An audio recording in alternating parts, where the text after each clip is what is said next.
বেঁচে থাকতে স্ত্রীকে একটি ঘর উপহার দিন। যদি ঘর দিতে না পারেন, তাহলে তাকে মাথা তুলে দাঁড়াবার সুযোগ অন্তত করে দিন।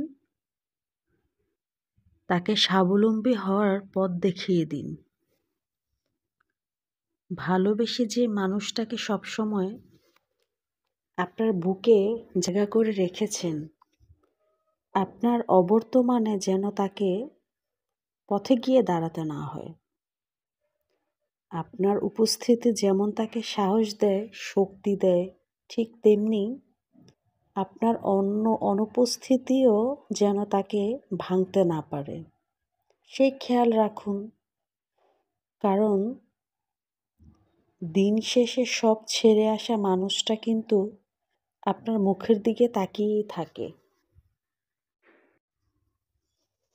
দুনিয়ার সবচেয়ে কঠোর এবং শক্তিশালী শ্রমিক হচ্ছে ঘরের স্ত্রী। স্ত্রী কখনো ক্লান্ত হয় না, বিনা মজুরিতে কাজ করে যায় 24 ঘন্টা। পৃথিবীতে এমন কোনো দিনমজুর বিনা পারিশ্রমিক ছাড়া কাজ করবে না, যতটা কাজ একজন ঘরের স্ত্রী করে।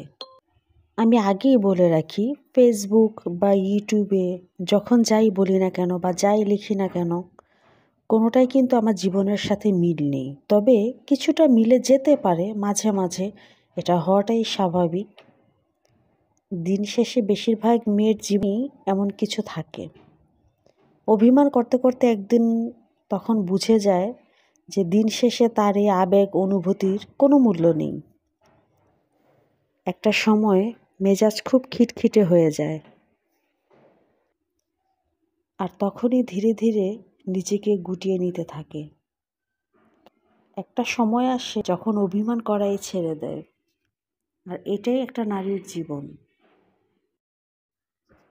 আপনি যত বেশি মানিয়ে নেবেন, সবাই তত বেশি চাপিয়ে দিবে। চাপে পড়ে সবটু মানতে মানতে এক সময় দেখবেন সবাই কিন্তু ঠিকঠাকই আছে, কিন্তু আপনি আর সেই আপনি নেই, হারিয়ে গেছেন অন্য জগতে। অনেক গল্প করলাম, অনেক বললাম। ভিডিওটা কেমন লেগেছে অবশ্যই কমেন্টস করে জানাবেন। আর আমার বিটরুটের হালুয়াটা কেমন হয়েছে সেটাও কমেন্টস করে জানাবেন। আর সবাই ভালো থাকবেন।